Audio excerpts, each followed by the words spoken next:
What do you think is the most popular one? Get to the chopper or hasta luego? Get to the chopper! I am with the one and only Arnold Schwarzenegger, my dad and I's biggest idol growing up, and we're in the kitchen here. We've been having an amazing conversation, talking about stuff we can't share, but let's talk about Total Recall. I have it recommended in my top best books. So Good taste. good taste. Yes. You know, the first thing I would say about the book is we were just talking about this. What do you think? Do you think it was important, your upbringing, to reprogram your mind? Because in the beginning chapters, you talk about how your dad made you work out before you ate. Well, it was all about, being useful. He also felt that you should earn your breakfast. So he had me go and do push-ups and to do sit-ups and knee bends and all kinds of things. Or he would just send me down to the basement to chop wood for half an hour. And then he says, okay, now you can come up and have your stirts, which is kind of like as a breakfast dish that they serve in Austria, and some, hot chocolate or whatever I had in those days. And then we'd go to school. So, you had to earn your breakfast. So I think all of this stays with you for the rest of your life. Because so many people procrastinate. You don't seem to have a problem procrastinating. No, I don't procrastinate because I see a very clear vision of certain things, a certain goal, and then I go after it, because you snooze, you lose. Right. So to me, there's no such thing as like, I like to take a vacation and I like to go and rest and all those kind of things.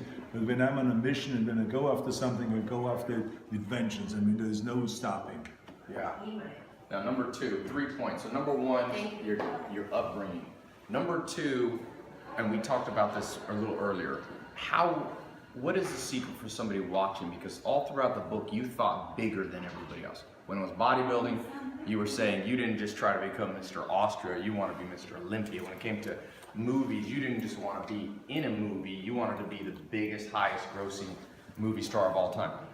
What can somebody do watching to overcome the fear of thinking big? Most people are just too afraid to think big. Well, the reason why I was never really afraid of thinking big was because, how far can you fall? It's 6 feet down is the ground, so then you get up again if you fall, and you start all over again. So that's number one. So I'm not afraid of failing. Number two, I think in bodybuilding, with the age of 20, I became Mr. Universe. I accomplished my goals. I knew that through hard work and the various different rules that I applied to become the world champion, and having a very clear vision that I'm going to be that world champion, just like Reg Park, that was important to me. So when I did that, I realized that you can do this with anything. It takes just as much effort. It doesn't take any more effort. You just have to believe in yourself, and you have to believe 100% on your goal. And then it becomes such a pleasure to work towards that goal, no matter how big the struggle is, because you know that every struggle and every effort you put in takes you one step closer accomplishing that goal. That's amazing. Now, number three, my biggest takeaway from the book was reps and sets, repetitions. So many people want to do big things, but they're not willing to put in that repetition, like, obviously lifting weights. But how do you apply repetitions to other things you did, like acting? You talk about things. What were some specific techniques? Well, let me just give you an example. In bodybuilding and in lifting and in sports, you learn about the reps. That the more often you do something, the better you get. So the same is also with a scene. If I study for a scene in a movie, then I do a rehearsal, not just 3 times. I do it 20, 30, 40 times, that scene. So when I get to the set, I know the dialogue, and I then can move around freely and just be the character, rather than having to worry about the dialogue and the sentence and the way it's structured and all those kind of things. So it's reps. And the same thing is with everything else. Look, in skiing, the more you ski, the better you get in skiing. The more you play the piano. Look at these little girls that we see sometimes on stage. They practice 7 hours a day piano. It's reps. It's reps. That's why I said to people, I said, the key thing is, and one of the rules of success is to work your ass off. Reps. There is no shortcut. Forget about the shortcuts. Just work your ass off, and then you will accomplish something. It's amazing. Now, last bonus little point for somebody watching. You talk about this in the book. Daily routine. It's important that people have a good daily routine. What's a rough outline, without getting into everything, that you think a routine, and you talk about this in the book, Total Recall, a routine people can emulate that you kind of pioneered? Well, I have a simple routine. I get up early in the morning. I believe what Ted Turner said, early to bed, early to rise, work like hell, and advertise. And so this is what I believe in. So I go to bed early, it's around 10 o'clock, then I wake up at 4 o'clock in the morning, which is 6 hours of sleep, that's all you need. And if you need more, then just sleep a little faster. And then I just get going, then I read. Yeah. I read the newspaper, I read articles, I go on the internet and I read, and then by the time comes 6 o'clock, I get on my bike, I ride down to the gym, I work out for an hour, then I ride back again, have my breakfast. So this is a routine just to get the day going before I ever go to the office or before I start some serious work. So it's a routine. And empty, you like the empty stomach workout? Yeah, because I have enough fat on my body, trust me. I'm not one of those 5% body fat kind of a guys. I'm the 15% body fat kind of a guy. So therefore, I have enough fat that I will survive a 1 hour workout and a 1 hour bike ride. I know that for sure. So far, I've never fallen off the bike and never worried about that. Well, you're a mentor to millions of people, and you told me you think mentors is one of the most important things. Well, mentors is extremely important, and we talked earlier about reading books. It is great to read about great people, about great presidents, about great athletes, about great business leaders and so on, because you can learn and you can emulate and you can shoot for the same kind of goals because it has been already done. So therefore, why not do it the same thing again and then maybe go even beyond that? So I think that motivations and having idols, to me, having like someone like Nelson Mandela, that is a great idol of mine, about forgiveness and about bringing people together. Who is a better teacher than him? Yeah. Or the courage of Gorbachev, for instance, the guy that grew up under communism, yeah, and then dismantled communism when he was on the top, yeah, when he was president, because he realized it didn't work. How great is that? How much balls does it take to do something like that? So to me, I admire people like that. Or Ronald Reagan, who was a conservative, but he was able to work with Democrats and Republicans in order to get things done. He brought people together. I admire that. So those are the kind of idols that I have. Or yesterday we put to rest Muhammad Ali. So I was there at the funeral. Wow. He was an idol of mine because he was not only the greatest in the ring, but he was the greatest also with the greatest heart, who was always giving, because he believed that we're going to be judged not by how much we make, but by how much we give. So let's give something back. So that's a great lesson for the rest of the world. So those are idols of mine. Yeah, well, you're an idol. I have a TEDx talk. It's one of the top 15, and I named you as the top 5 mentors. So I appreciate this kitchen talk, and this was amazing. My dad was a pro bodybuilder. If he knew I was here, my dad would have a heart attack. But thank you so much. Absolutely. That was amazing. Now go out. I'm telling you this. People know me for having the biggest book club in the world. Top 10 books. Arnold Schwarzenegger wrote a book. It's called Total Recall. It's his autobiography from start to finish. I am not being paid to recommend this book. I am telling you, it is one of the great ones out there. So click the link. I'll put a link straight to Amazon. Please buy it. Hasta la vista, baby. You and I, we're going to the Raw Report. Yes. We're going to be judges in Napa. They'll be driving Bugattis and Ferraris and Porsches and everything. I'm gonna drink wine. So your favorite book is? Favorite book of all time, Cervantes, obviously. Why? I would just have his book is his life, and his life is the most incredible. He comes up, flipped it through the air, and travel. I'm just leaving landed. Think first. No.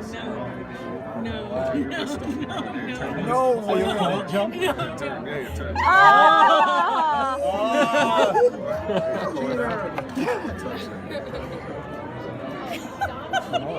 You mean on that dog? I'm not in on that. You know what I'm saying? Yo, me and Dog had a showdown like a year ago. How my voice get in his mouth? Years of practice. Must be sleepwalking. Ask you one question about books. What's the best book you've read in the last 10 years? The most instrumental, you think? In the last 10 years? Or ever. I tell you something, that I have always a difficult time when someone says the best. Because someone says, what's the best exercise? What's your favorite movie that you've ever done? I could never come up with one, but I can tell you, I enjoy in general autobiographies. Yeah. I enjoy reading about things that I'm interested in. I'm interested in political leaders, if it's Churchill, if it's Reagan, if it's Clinton, if it is, no matter what the party is. I like to read history, about American history and in general history.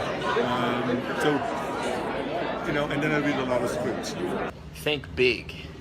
My mind's still running through all the conversations I had with Arnold Schwarzenegger last night in his kitchen. Talked to him for about an hour. It's one of the greatest conversations I've ever had, and that's one of the takeaways. Think big. You know, he told me, he said he always thought big. He said, don't worry about failure so much, Tai. How far can you really fall? We're all only a few feet from the ground. And I was thinking, mentors. You know, he told me about his mentor, Reg Park, his first mentor. And I thought, that's what's wrong in the world. That's why it's so easy to feel lost. Who do we have guiding our way? You know, you got to go out and you have to find people. You have to find people who have done it before, who can shorten the path, who can keep you from failure. He told me, he said, don't fail too much. One of the reasons he doesn't procrastinate and can think big, he said, is because he at 20 years old won Mr. Olympia. So he said he got used to success and he tasted success. And so, you know, make sure you find some little wins in life. Don't always lose. It's a myth that you only want to learn from mistakes. Well, you learn from mistakes. They don't have to be yours, though. And you can also learn from wins. You know, Arnold learned from his wins. There's my dad. I told him, I said, my dad was a pro bodybuilder. My dad would love that I'm in here talking with you, Arnold. There's Arnold. 7-time Mr. Olympia. Multi-millionaire before he was 30 in real estate. 2-time California governor, not a man without flaws. We all have flaws. I always think of that saying, let he who is without sin cast the first stone. But what he's achieved is something you and I can learn from, you know, and so much of life becomes nitpicking and you bring up people's names and people go, oh, he's not perfect there, he's not perfect there. I'm like, yeah, but have some respect. Have some respect for somebody who did stuff. Saw he's a philanthropist, you know, and he genuinely cares. Took the time out to talk to me. Didn't have to talk to me. I wasn't paying him to talk, you know. He told me, he said, Tai, he likes to work out on an empty stomach. I said, why? He said, because he always figured he had a little bit too much fat. So I'm in here in the gym, gonna follow his level. He said he didn't procrastinate. He learned from his father the value of not just being lazy, always having something to do. He says he likes to wake up, he likes to read a lot, gets up, he gets active, always doing something, you know. Keep yourself, I wouldn't say entertained, it's important to sit back and think. And he told me he likes to do that early in the morning. People in the modern world with all this convenience we have, the next thing you know, all you're doing is just sitting around not accomplishing anything. You know, go out, conquer the world, conquer your fears, think big. That's all I could think. You know, he's a big dude, strong, but his life was big. Made some mistakes, made a lot of great attempts and successes. Yeah. I'm gonna post the full talk we did here soon, but just thought I would post that while I was walking in here and get a little weights going. Whenever I learn something from a mentor, I try to immediately put it in practice. Even if I won't do it exactly like, you know, perfectly, obviously people are different, but try to become an action taker. You hear something, you read a book, do it. Try it. Arnold Schwarzenegger tells me he likes to work out before he eats breakfast.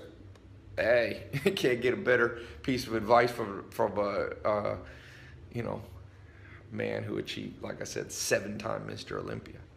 So, who's your mentor? How big you thinking? How much do you fear falling? Watch from my video. I'm gonna post the full talk, most of it. Some of it's private, but post a good bit of it. All right. Oh, by the way, leave me a comment. Comment on something you've been putting off that you know you should do. Some area you're not thinking big that you know you can think big in now.